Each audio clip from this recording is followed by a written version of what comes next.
14절에서 23절까지 말씀. 저를 한 절씩 교독하도록 하겠습니다. 여호와의 영이 회중 가운데에서 레위 사람 야하시엘에게 임하였으니 그는 아삽 자손 마따냐의 현손이요 여이엘의 증손이요 분하냐의 손자요 스가라의 아들이더라.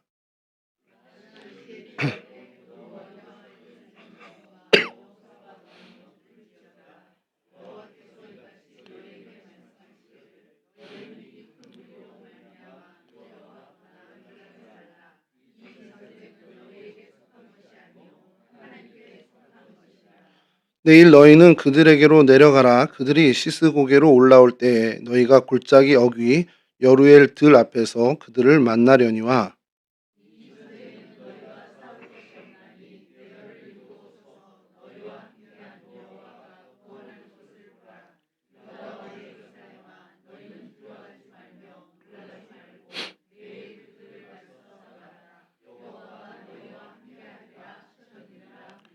여호사밧이 몸을 굽혀 얼굴을 땅에 대니 온 유다와 예루살렘 주민들도 여호와 앞에 엎드려 여호와께 경배하고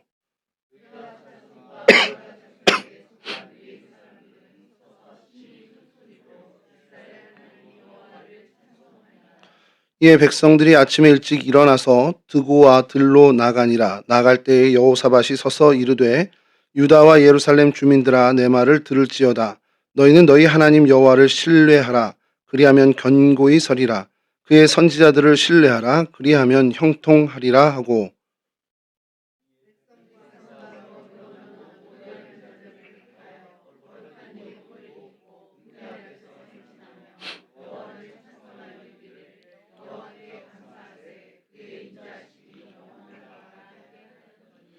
그 노래와 찬송이 시작할 때에 여호와께서 복병을 두어 유다를 치러 온 암몬 자손과 모압과 세일산 주민들을 치게 하심으로 그들이 패하였으니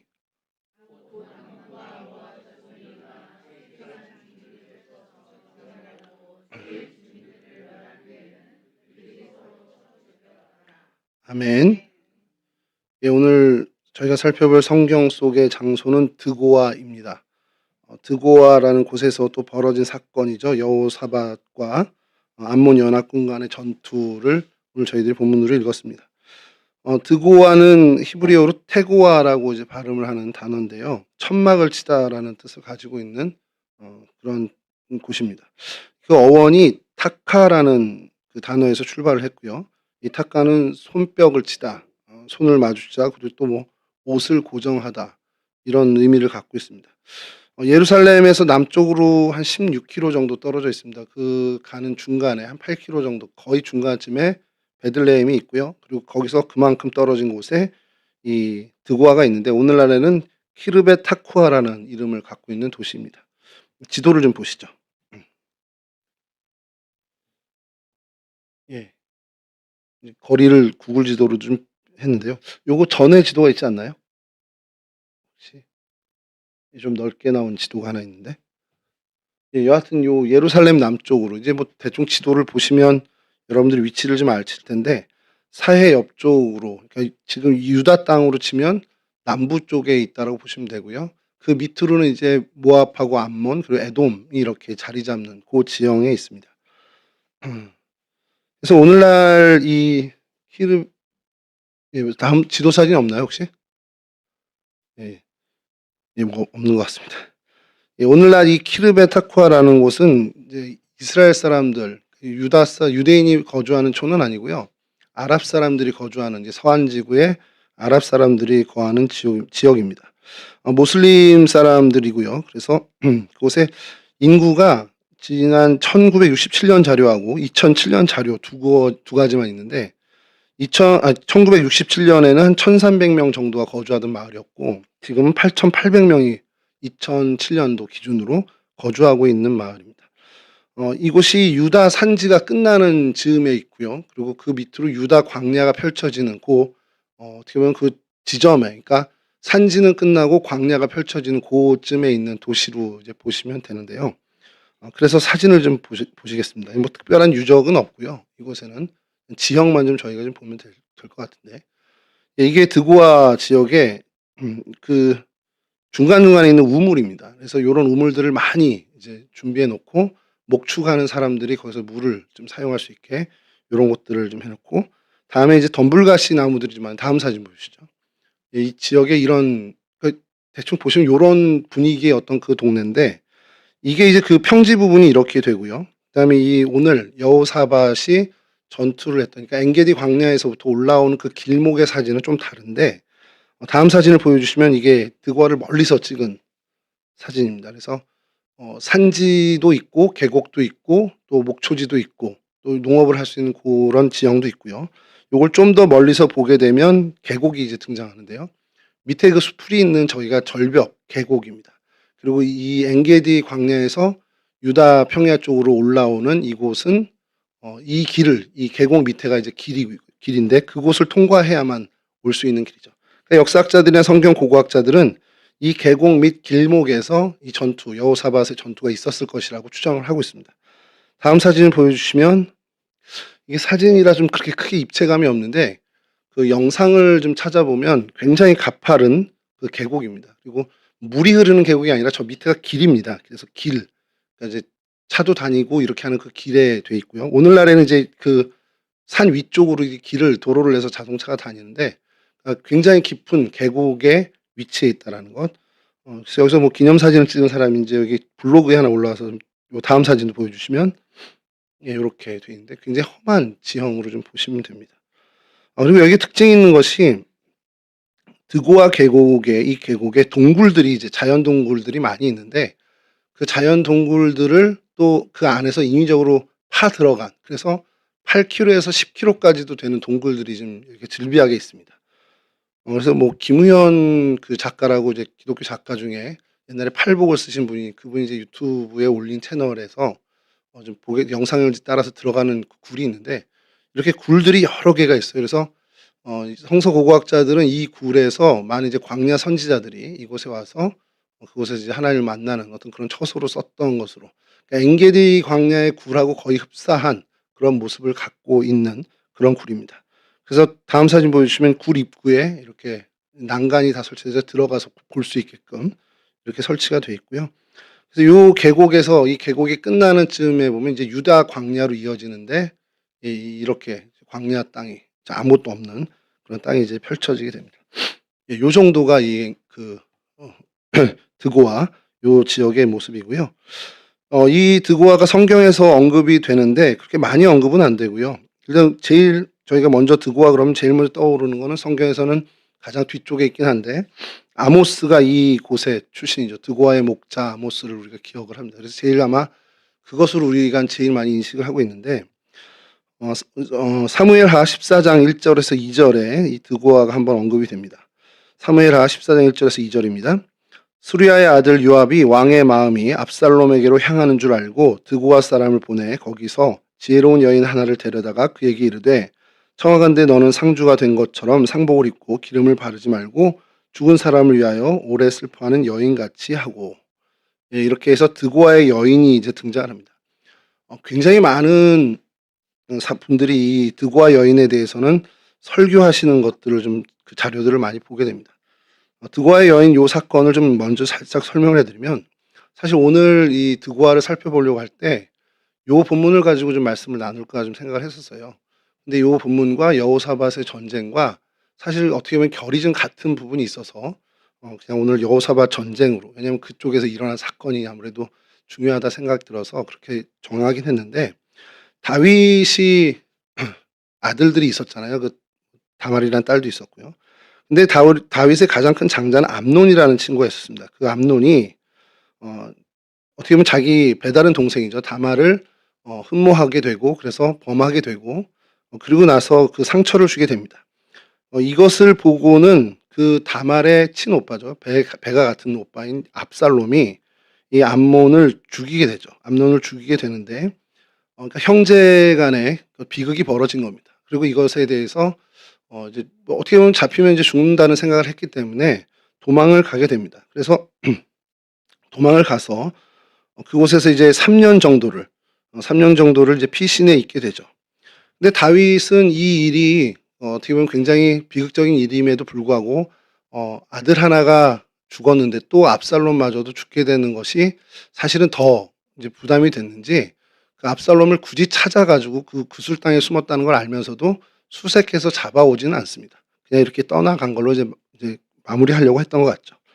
근데 요압이라는 장군이 가만히 보니까 다윗이 압살롬을 향해서 측은한 마음이나 어디 돌아오게끔 하고 싶은 마음을 이제 읽은 거죠. 뭐 명분이 없어서 못 데려온 걸 수도 있다라는 생각을 한 것 같아요. 그래서 그 요압이 이제 꾀를 냅니다. 그래서 드고아의 한 여인을 섭외해서 왕 앞에 가서 이제 재판을 받듯이 자기의 성편을 아뢰는 거예요. 형제가 있었는데 이놈이 저놈을 쳐서 죽였다는 거예요. 그랬더니 친척들이 와서 죽인 놈을 가만히 두면 안 되겠다. 그래서 그 녀석도 죽이자. 이렇게 친척들이 한다는 겁니다. 그럼 이제 이 엄마 입장에선 그 형제 간의 싸움 때문에 아들 하나를 잃었는데 이제 그 죽인 아들이라도 살려야 하는데 그 죽인 아들 역시도 어떻게 보면 재판에 의해서 죽게 된다라는 거죠. 그러니까 이거를 좀 긍휼히 여겨 달라고 다윗에게 온 거죠. 다윗은 그 얘기를 듣고는 눈치를 챕니다. 그래서 누가 너한테 이렇게 보냈냐 그랬더니 이제 요압이 이렇게 아뢰라고 했다라는 얘기를 듣고는 요압이 자기의 마음을 헤아렸다 생각하고 압살롬을 불러들입니다. 예루살렘으로 불러들이고 사실 만나주진 않죠. 그렇게 압살롬을 불러들입니다. 이 요압이 다윗의 왕의 의중을 파악해서 이 압살롬을 이제 다시금 복귀시키는 것을 도모한 것을 그 사건만 보면 지혜로운 사람이다라는 생각을 하게 되는데 결과를 보면 그 일이 어떤 일을 발생하게 되는지 저희는 잘 알잖아요. 압살롬이 돌아와서 결국엔 더 큰 비극이 일어나게 다윗 왕가에 더 큰 비극이 일어나게 됩니다. 아마 요압은 그 의중이 그랬을 거예요. 이 일을 통해서 압살롬을 복귀시키는 것을 통해서 다윗의 신임을 좀 더 얻고 그리고 또 어차피 압살롬이 아무리 봐도 왕권을 이어갈 사람이라고 생각했더니 그에게는 내가 공을 세우는 일이 되겠다 생각하고 이 일을 꾸민 것으로 봅니다. 근데 그것이 어떻게 보면 정치적인 야욕으로 시작된 이 일이 결과적으로는 굉장히 큰 비극의 씨앗이 되어버리죠. 구슬당에서 차라리 압살롬이 그냥 귀양살이 하듯이 해서 생을 마감했다면 벌어지지도 않을 일이 이제 예루살렘으로 복귀하고 다윗이 만나주지 않는 것에 앙심을 품어서 결국은 왕권을 찬탈하겠다라는 반역을 꿈꾸고 실제로 반역을 하게 되죠. 근데 그 반역을 또 어느 정도 성공하지만 결국 또 요압의 손에 의해서 이 압살롬은 죽임을 당하게 됩니다. 그러니까 이게 국가적으로도 다윗 왕의 어떤 가족적으로도 그리고 요압 자신에게도 또 압살롬 자신에게도 굉장히 비극적인 일로 이어지게 됐다라는 거죠. 그러면서 우리가 좀 깨닫게 되는 것이 결국엔 하나님의 공의, 어떻게 보면 형제를 그렇게 죽인 어떻게 보면 살인을 일으킨 압살롬에 대해서 긍휼히 여기는 마음이 있겠지만 그를 다시금 불러일으키는 어떤 하나님의 공의와는 정반대가 되는 어떤 그러한 모습으로 요압의 어떤 인간적인 수완으로 했던 그 계획들이나 진행됐던 것이 결국엔 인간에게 무익하게 된다는 걸 저희가 보게 된다는 거죠. 하나님의 공의에 의한 선한 계획만이 우리에게 유익을 준다라는 것을 저희가 그 사건을 통해서 좀 그 교훈을 얻게 됩니다. 계산이 들어간 인간의 계획은 그리고 의도가 들어간 인간의 계획은 결국 결과가 안 좋은 일을 저희들은 많이 경험하게 되죠. 그래서 그 의도 안에 인간적인 생각은 최대한 배제하고 하나님의 선하심과 하나님의 계획이 들어가는 그 일을 위해서 우리가 애쓰며 살아가는 그런 사람이 되어야겠다라는 것을 좀 깨우치게 하는 그 사건이 됩니다. 사실 이 이야기를 좀 더 나누고 싶었는데 사실 이게 드고아의 여인일 뿐이지만 이 일은 드고아에서 일어난 일은 아니어서 드고아라는 장소에서 확실하게 일어난 일은 이 암몬 연합군과 유다 군대와의 전쟁이었습니다. 그래서 그것을 좀 살펴보려고 하는데요. 어쨌든 사무엘하 14장에 이렇게 드고아 여인이라고 해서 드고아가 이제 처음 성경에 등장을 합니다. 그리고 또 사무엘하 23장 26절에 이거는 다윗의 용사 중에 하나인 이게스의 아들 이라라는 사람의 고향으로 드고아가 등장을 합니다. 발디 사람 헬레스와 드고아 사람 이게스의 아들 이라와 이렇게 등장을 하고요. 또 이제 지명은 아니지만 사람 이름으로 또 드고아가 등장을 하는데요. 역대상 2장 24절에 헤스론이 갈렙 에브라다에서 죽은 후에 그의 아내 아비야가 그로 말미암아 아스울을 낳았으니 아스울은 드고아의 아버지더라. 드고아라는 이 사람이 있었다라는 걸 이제 뭐 알려주는 그런 정도의 성경 본문이 있고요. 이건 뭐 지명은 아닙니다. 그리고 이제 르호보암 시절에 와서 르호보암이 당시 이제 재위하는 시절에 많은 성읍을 건축을 하게 됩니다. 성읍을 건설하게 되는 그곳에 명단이 쭉 등장을 하는데 그곳 중에 하나가 이 드고아가 포함이 됩니다. 근데 말씀드린 것처럼 이 드고아는요, 전략적으로는 굉장히 중요합니다. 그러니까 북이스라엘과 좀 대치했을 때 그래서 유다 땅의 북쪽이 오늘날 저희로 치면 약간 어 최전방이 되는 것이긴 한데 남쪽으로도 여전히 암몬이나 모압이나 에돔 같은 위험 세력이 항상 있었단 말이죠. 그러니까 그쪽을 견제하기 위해서 어떻게 보면 그 군사 기지 역할을 할 만한 도시가 필요한데 바로 그곳이 이 드고아였습니다. 역대하 11장 5 절에서 10 절에 이제 등장하는데 요거는 좀 읽어 보시면 될 것 같습니다. 이렇게 이 건축으로 인해서 그 엔게디 광야에서 예루살렘까지 오르는 그 도로를 확실하게 방어하는 그런 어떤 역할을 하게 됐습니다. 그래서 이것이 여호사밧이 이제 이 전투를 오늘 읽은 저희 본문 그곳에서 이제 전쟁을 하게 된 중요한 이유죠. 그러니까 이 길목 여러 군데가 아닌 원래 군사 시설이 있었던 그곳에서 이제 전투를 벌이게 되게끔 된 것이 이제 르호보암 시절에 건축된 그 일로 인해서 진행이 된 것입니다. 그리고 예레미야서에서 이 드고아가 다시 한번 등장을 하는데요. 예레미야서 6장 1절인데 베냐민 자손들아 예루살렘 가운데로부터 피난하라. 드고아에서 나팔을 불고 베닥게렘에서 깃발을 들라. 재앙과 큰 파멸이 북방에서 엿보아 오미니라. 그러니까 드고아가 예루살렘 남쪽에 있는 것으로 이제 얘기하면서 밀려오는 적들을 대면해서 이 드고아에서 나팔을 불 거. 그러니까 경고를 하라는 드고아에서 경고를 하는. 그러니까 그쪽으로 이제 적들이 침략할 것이라는 것을 얘기하는. 그러니까 어떻게 보면은 드고아의 그 지정학적 위치가 이런 곳이구나를 다시 한번 밝혀주는 부분이 예레미야서 6장 1절이고요. 그다음에 느헤미야서에 와서는 이 드고아가 한 번 더 등장을 하는데 느헤미야 3장 5절과 3장 27절입니다. 이 두 군데를 읽어드리면 그 다음은 드고아 사람들이 중수하였으나 그 귀족들은 그들의 주인들의 공사를 분담하지 아니하였으며 그 다음은 드고아 사람들이 한 부분을 중수하여 내민 큰 망대와 마주대한 곳에서부터 오벨 성벽까지 이르렀느니라. 느헤미야가 와서 예루살렘 성벽을 재건할 때 이 드고아 사람들이 상당 부분 이 성벽 건축에 기여를 했다라는 것을 이제 밝혀주는 본문입니다. 옛 성문 이제 올드 게이트라고 하는 옛 성문에서부터 망대를 세우고 오펠이라는 지역까지 굉장히 좀 나름대로 좀 그 큰 몫을 감당한 그런 어떤 사람들이 있었는데 그 사람들이 드고아 사람이다라고 느헤미야에서 밝히는 이때 이제 드고아가 성경에서 등장을 하죠. 이렇게 성경에서 등장하는 건 이게 답니다. 이렇게 해서 많이 등장하는 건 아니에요. 드고아라는 이름이 많이 등장하진 않는데 이런 정도로 등장하고 앞서 말씀드린 것처럼 우리가 드고아 그럼 제일 먼저 바로 연결되는 아모스 1장 1절에 유다 왕 우시아의 시대 곧 이스라엘 왕 요아스의 아들 여로보암의 시대의 지진 전 2년에 드고아 목자 중 아모스가 이스라엘에 대하여 이상으로 받은 말씀이라 하면서 이제 아모스가 드고아 출신이었다는 거. 좀 여러분 아모스서 읽으면서 조금 좀 의아하지 않습니까? 드고아가 지금 어디에 있습니까? 북이스라엘에 있나요? 남유다에 있나요? 남유다에 있는 땅입니다. 그리고 아모스는 이곳 사람이라는 남유다 사람이라는 거죠. 근데 아모스의 그 아모스를 저희가 읽어보면 알겠지만 아모스의 모든 활동은 북이스라엘에 가서 활동을 하죠. 그러니까 남유다 출신으로 북에 가서 이제 활동을 한 선지자로 대표적인 선지자로 저희가 보게 되는데 아모스의 고향으로 유명한 그리고 거기에 목자라고 이제 얘기를 하는데 이제 목축업도 있고 농업도 있는데 아모스가 이제 그러한 역할을 했던 사람이라는 것을 그러니까 하나님의 말씀이 임하기 전에 목자로서의 생활을 하다가 하나님의 말씀을 받고 선지자 역할을 했다라는 것을 저희가 보게 될 요때 이제 드고아가 등장을 하죠. 이게 이제 성경에서는 마지막으로 드고아가 등장하는 본문입니다. 그리고 마카비 전쟁 시대의 역사서의 자료에 좀 테포라는 요새로 이제 불리는 것이 있고요. 또 로마 지휘관 세레알리스의 야영지였다라는 정도의 기록이 이제 역사 기록에 조금 있는 그런 정도입니다. 그러니까 드고아 그러면 그렇게 크게 성경 안에는 뭐 중요한 역할을 했거나 아니면 어떤 비중 있는 그런 뭐 도시는 분명히 아닙니다만 그래도 오늘 본문을 통해서 저희들을 살펴볼 때 이거 굉장히 우리에게 주는 교훈과 메시지는 강한 그런 사건이라는 것을 그 사건이 드고아에서 일어났다는 것으로 좀 의미를 좀 찾을 수 있을 것 같아요.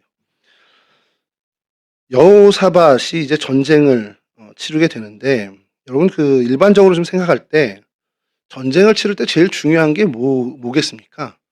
오늘날은 사실은 자본이 제일 중요하다고 해요. 자본력이 가장 중요하다고 합니다. 그래서 그 OECD 국가를 포함한 여러 이제 군사력을 이렇게 좀 랭킹을 매기는 그게 뭐 실제로 그게 진짜 전략이 그렇게 되는지 모르겠지만 이제 규모라든지 여러 이제 훈련된 상태라는 걸 감안해서 군사 이제 전문가들이 여러 나라의 이제 군사력 순위를 매깁니다.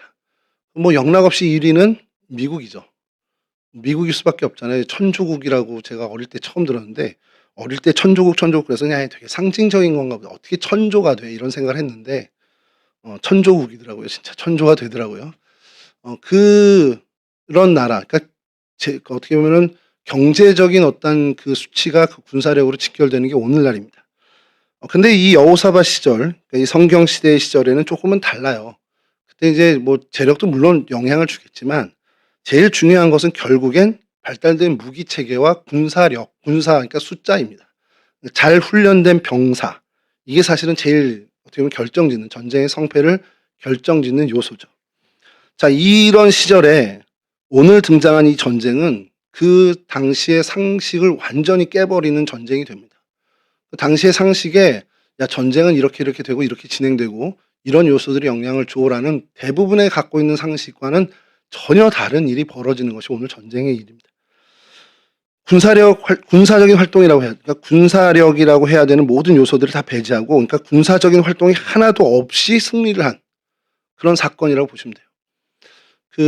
제가 야구를 좀 좋아하는데요. 야구가 이제 마지막 9 회까지 가서 한 점이라도 앞선 팀이 이기는 거거든요. 근데 그 마지막 회 마지막 공격에서 점수를 내서 승부를 가르면 그걸 끝내기라고 합니다. 끝내기 안타, 뭐 끝내기 홈런, 뭐 그러니까 실수를 통해서 하면 끝내기 실수도 있고요. 그것을 볼넷으로 나가면 끝내기 볼넷이라고도 합니다. 근데 그 여러 끝내기 일들 중에 한국 프로야구의 역사 중에 많은 끝내기의 장면들이 있죠.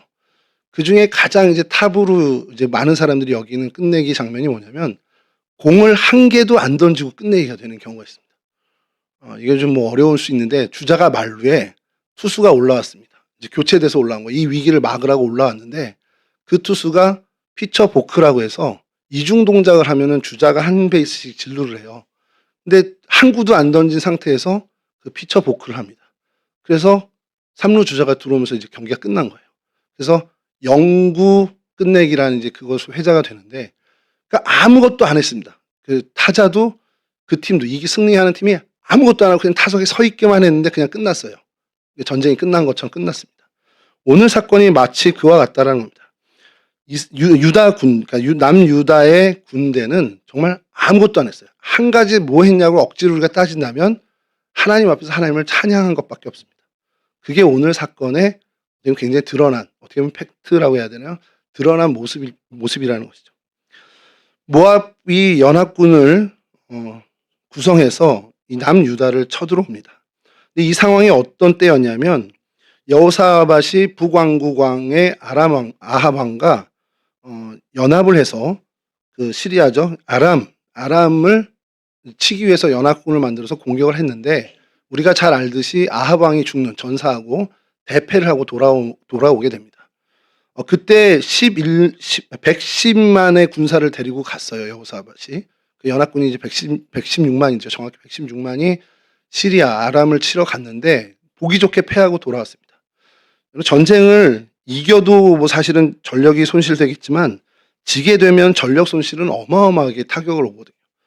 근데 바로 그때입니다. 그 전쟁에서 패전으로 인해서 유다군이 아주 최약체가 돼 있는 상황이었어요. 이 틈을 타서 이 사해 남쪽에 있는 모압과 암몬 그리고 오늘 성경에서 마온 족속이라고 뭐 이게 70인역에서는 미디안 족속이라고도 번역이 되고 또 어느 버전에서는 에돔이라고도 번역이 되는데 이들이 어쨌든 연합이 돼서 유다를 침입합니다. 그러니까 이 소식이 여호사밧에게 너무 큰 위중한 소식인 거예요. 지금 군사력이 완전히 최바닥으로 떨어지고 더 이상 뭐 할 수 있는 게 없는 가장 약할 때에 이 연합군들이 쳐들어온다는 소식이 듣게 됐습니다. 이때에 그 여호사밧의 고백이 이렇습니다. 역대하 20장 12절인데요. 오늘 본문의 앞선 부분입니다. 우리 하나님이여 그들을 징벌하지 아니하시나이까 우리를 치러 오는 이 큰 무리를 우리가 대적할 능력이 없고 어떻게 할 줄도 알지 못하옵고 오직 주만 바라보나이다. 아무것도 할 수 있는 게 없는 거예요. 이 군대가 쳐들어오면 그냥 문을 열어줄 수밖에 없는 상황인 것을 알기 때문에 하나님 앞에 가서 이렇게 간구합니다. 유다 왕국이 정말 완전한 위기에 직면하게 됐죠. 이 위기에 여호사밧이 선택한 것은 주님 앞에 나아가 주님을 바라보며 기도하는 것밖에 없었다는 겁니다. 여호사밧 왕이 그래도 남유다 왕들의 선한 왕 중에 속하는, 그래도 하나님 앞에서 그나마 하나님 보시기에 신실한 믿음을 가진 왕 중에 하나였습니다. 그렇기 때문에 그가 어떤 이 국가가 당면한 위기를 하나님의 도움으로 극복해야겠다라는 그 믿음을 가졌던 사람인 것 같아요. 그래서 아마도 어떻게 보면 그 시리아, 아람과의 전쟁에서 그 많은 군사력을 가지고도 대패를 한 그 경험이 이 신앙을 더 강화시켰을 것은 분명합니다. 군사력으로, 군사의 수로, 힘으로 전쟁에 승리하는 것이 아니구나. 하나님이 돕지 아니하시면 아무것도 안 되는구나라는 것을 아마 깨달은 그 시점이었을 겁니다. 그러니까 이 패배의 경험, 그 경험을 가지고 이 위기에 맞닥뜨렸을 때 하나님께 기도하는 것밖에 없다는 것을 알게 됐고, 본인만 가서 하나님께 기도하는 것이 아니라 온 이스라엘 백성들에게도 금식을 선포하죠. 그래서 모든 백성들이 다 하나님 앞에 금식하며 기도하게끔 이 왕부터 이 일을 진행을 합니다. 예루살렘 성전 마당에서 대대적인 기도회를 개최합니다.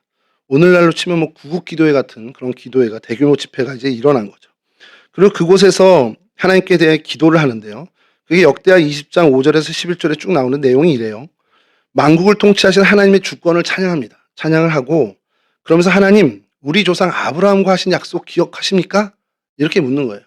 아브라함과 약속하셨지 않습니까? 이 땅을 아브라함의 자손에게 주신 그 약속의 땅 아닙니까? 라는 것을 하나님께 호소를 합니다. 그리고 그것뿐만 아니라 그렇게 기도한 것이 약했다고 느꼈는지 이 성전에서 우리의 조상 솔로몬이 하나님께 기도했을 때 하나님 뭐라고 하셨습니까? 이 성전에서 기도하는 모든 것 들어주시겠다고 하지 않았습니까? 라는 그 이야기. 그러니까 솔로몬과의 언약을 다시 한번 또 상기시킵니다.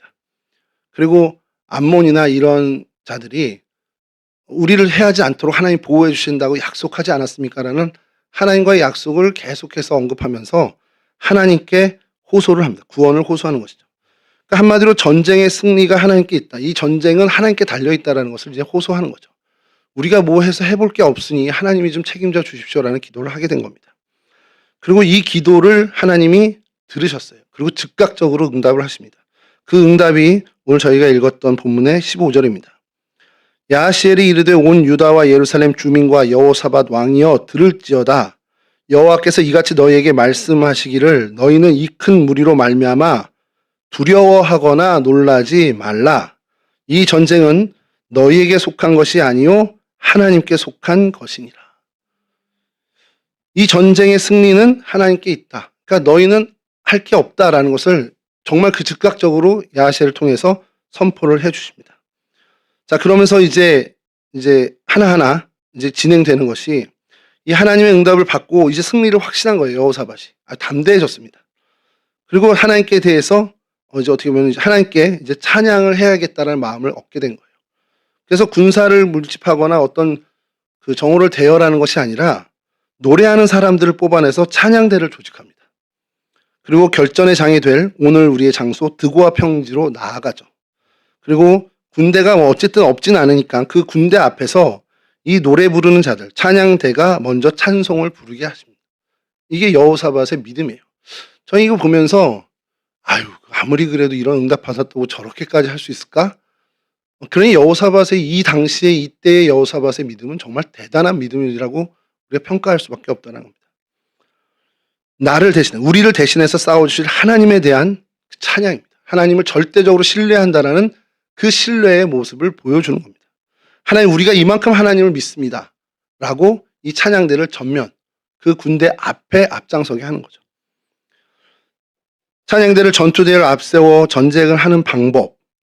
이 방법이 근데 여기서 보면서 저희가 약간 이것을 본 것 같은데 하는 생각이 들지 않습니까? 여호수아 6장에 보면 여호수아 공동체가 여리고성을 함락시킬 때에 사실 이와 좀 비슷하죠. 법궤를 앞에 세우고 제사장들로 구성된 그 악대가 하루에 한 바퀴씩 7일을 돌죠. 그들도 군사적으로 한 행동은 하나도 없습니다. 그냥 그 악단을 만들어서 하나님을 찬양하는 소리로 여리고성을 도는 것밖에 없었습니다. 그리고 마지막 날 7바퀴를 돌고 외쳤을 때 그게 야 이렇게 외쳤겠습니까? 하나님을 찬양하는 소리로 외쳤겠죠. 그러자 여리고성이 무너지게 됐죠. 그들이 군사적으로 한 것은 성이 무너진 이후에 진멸하는 일, 그것에 사실을 한 것이지 성을 무너뜨리는 데에서는 어떤 군사적인 활동이나 어떤 것을 하나도 한 것이 없습니다. 어떻게 보면 이것과 맥락이 같은 그러한 모습이죠. 여러분 찬송이라는 것이 좀 그런 것 같아요. 군대에서 군가를 부르면 왠지 힘이 나고 그러는 것처럼 우리가 찬송을 부를 때 분명히 우리가 영적인 어떤 사기가 고취되는 건 분명히 있고요. 그리고 이것이 사실은 악한 세력에게 두려움을 준다 그런 어떤 사람과 사람의 대면 그건 아니겠지만 분명히 영적인 부분에 있어서 이 찬송은 중요한 역할을 하는 것을 우리는 경험을 합니다. 찬송을 전쟁에 사용하시는 하나님을 우리가 이 성경에서 보면서 그래 우리가 영적 전쟁을 맞닥뜨렸을 때 우리의 입술로 찬양하는 것이 이만큼 중요하구나. 우리의 일상에서 하나님을 찬양하는 것이 참 이만큼 어떻게 보면 중요한 일이구나라는 것을 좀 다시 한번 깨닫게 됩니다. 그러니까 찬송을 하는 것이 하나님을 찬양하는 것이 정말 승리를 가져오는 하나님의 전투 방법이다라는 것을 여호수아 공동체에서도 또 오늘 여호사밧의 이 전투에서도 하나님 보여주시는데요. 그래서 그 성경에 좀 찾아봤습니다. 하나님을 찬양하는 걸로 문제를 해결받은 게 혹시 없을까? 전쟁이 아니더라도 그 생각을 했는데 사도행전 16장이 딱 이제 눈에 와닿더라고요. 그래서 바울과 실라가 옥에 갇혔잖아요. 전도를 하다가 매를 맞고 빌립보 옥중에 갇혔습니다. 그날 밤에 그들이 기도하며 하나님을 찬양해요. 그랬더니 옥터가 흔들리고 옥문이 열리죠. 그 사건이 벌어지죠. 그러면 간수가 이제 자결하려고 하는데 그러지 마라 우리 여기 있다고서 이제 그 집에 초청받아서 우리 그 유명한 말씀 주 예수를 믿으라 그리하면 너와 내 집이 구원을 얻으리라 그 말씀이 있는 그 본문 사도행전 16장 그 사건도 그래 결국엔 그날 밤 기도하며 찬송했을 때 하나님이 역사하셨던 것을 저희가 성경에서 또 발견하는 거죠. 전쟁이 아니더라도 그거는 성경뿐만 아니라 우리 교회사에도 많이 있습니다.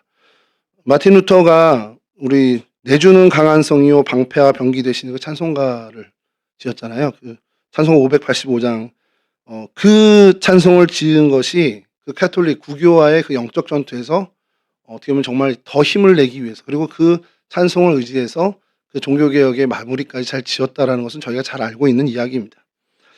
여러분 이렇게 찬송이라는 것, 하나님을 찬양한다라는 것은 분명히 하나님의 전투 방식이면 분명하다라는 겁니다. 하나님이 우리에게 역사하시는 방법 중에 하나가 바로 이 찬양이라는 것을 우리가 기억해야 한다는 것이죠. 그러니까 여러분 이 본문을 보면서 여호사밧의 이 전투를 보면서 우리가 이 땅을 살아갈 때 그럼 우리는 어떻게 이 험난한 세상 정말 어떻게 보면 하나님의 말씀의 정신이 아닌 세상의 가치관이 난무하는 이 세상에서 이 영적 전투 현장에서 우리가 어떻게 살아갈까라는 것을 고민하면 한 가지 답은 확실히 얻죠. 우리가 찬양하는 삶을 살아야 한다는 겁니다. 말씀을 준비하고 이 주제로 이렇게 하고 있는데 오늘 호산나 찬양대가 찬양하며 살리라라는 제목으로 찬양을 하시는데 이거 말씀을 따로 드린 것도 아닌데 왜 이러실까 이런 생각이 드는데 나 생명이 있는 동안에 나 호흡 있는 동안에 주를 찬양하리라. 이게 저희 정답이죠. 오늘 설교 말씀의 요약입니다. 주님 가르치신 길을 걸으면서 주님을 찬양하고 십자가의 보혈 날 구원하신 그 사랑을 매일매일 찬송한 매일매일 찬송해도 오늘 가사처럼 부족합니다. 정말 그 매일매일 주님을 찬송하는 그래서 내가 호흡 있는 동안에 내가 생명 있는 동안에 주님을 찬양하겠다라는 이 결단이 오늘 이 여호사밧의 전투를 보면서 하나님이 그래 전쟁은 하나님께 속한 것이고 우리가 할 것은 하나님을 찬양하는 것밖에 없다라는 이 전쟁의 승리를 보면서 우리가 얻어야 될 교훈이라는 거죠. 나 생명 있는 동안 호흡 있는 동안 주를 찬양하겠다. 이 결단이 그냥 결단으로만 끝나지 않고요. 정말 우리의 삶 속에서 늘 찬양하며 찬송하는 삶을 사는 저와 여러분 되었으면 좋겠습니다. 여러분 이것이 좋을 때는 사실 좀 돼요. 그러니까 막 기쁜 일이 있고 근데 투지가 올라올 땐 되는데 절망하거나 정말 낙심할 때는 이게 잘 안 나오잖아요. 근데 그때는 가사를 안 불러도 좋습니다. 그냥 그 안에서 그냥 탄식으로도 하나님을 찬양하는 그 소리로 하나님을 찬양하는 그 마음을 갖는 것이 중요하다는 겁니다. 오늘 본문에 그렇잖아요. 유다 군사들 앞에 있는 그 찬양대가 찬송을 부를 그때에 성경도 딱 그렇게 얘기합니다. 그때에 하나님이 예비하신 복병이 나와서 그들을 멸절했습니다. 그들을 치고 그들은 서로 치고 그들이 먼저 암논과 모압이 세일산의 사람들을 먼저 치고 그리고 서로 또 죽이는 그러한 일이 벌어져. 여러분 우리가 어려운 일을 만났을 때 그래서 하나님께 찬양하며 하나님께 집중하면 집중할수록 모든 문제는 하나님이 하나님의 방법으로 해결해 주시는 그것을 우리가 믿고 나가야 한다는 것이죠.